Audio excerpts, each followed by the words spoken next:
Ukraine has adopted a controversial law recognizing the so-called Ukrainian insurgent army and its contribution to the country gaining its independence. The Ukrainian insurgent army was a military wing of an ultra-right organization called the Ukrainian Nationalist Organization. It fought against the Soviet guerrilla in the Second World War.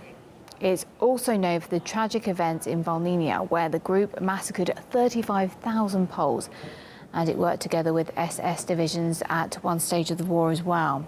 Well, let's bring in political analyst Alexander Pavic for more discussion on this particular story. So, hello to you, sir. Thank you for coming on RT International this evening.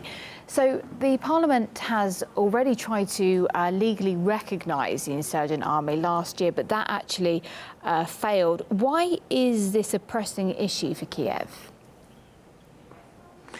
Well, first of all, I think we need to concentrate on the fact that these are these so-called world-famous European values in action.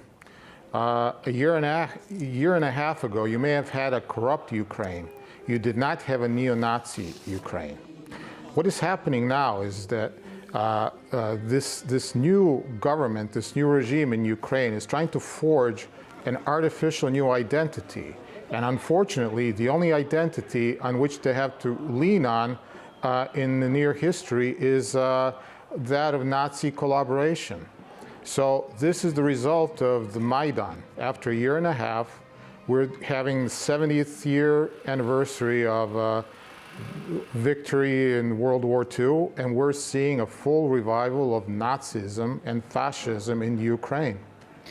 Well, I mean, the organisation is banned in Russia, and Moscow's reaction is predictable, but I wonder, how will other countries respond?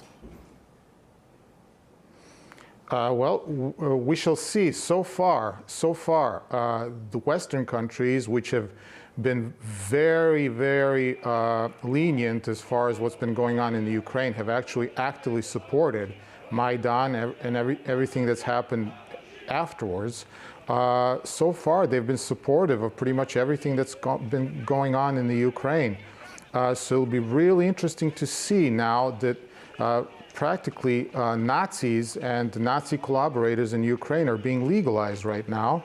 And it'll be really interesting to see what the Western democracies have to say about it, because they're the biggest supporters of the Ukraine government right now. But I think it'd be clear in people's minds that the Ukrainian insurgent army killed thousands of Poles. So do you think that Warsaw will react to this? Well, this is a paradox, because Poland has been one of the main supporters of the new Ukraine, of the post-Maidan Ukraine. And I think from the start, they were surely aware of the fact of the presence of far-right extremist and neo-Nazi groups which are part of this new Ukraine. So I think for the Polish government right now, this is a real embarrassment, and it will be really interesting to see their reaction to this. Well, the curious thing is that just today, Ukraine adopted another law banning the promotion of Nazism, but the Ukrainian insurgent army is known for its collaboration with Nazis, you've told us just now. So how can it be recognised on the same day such a law was adopted?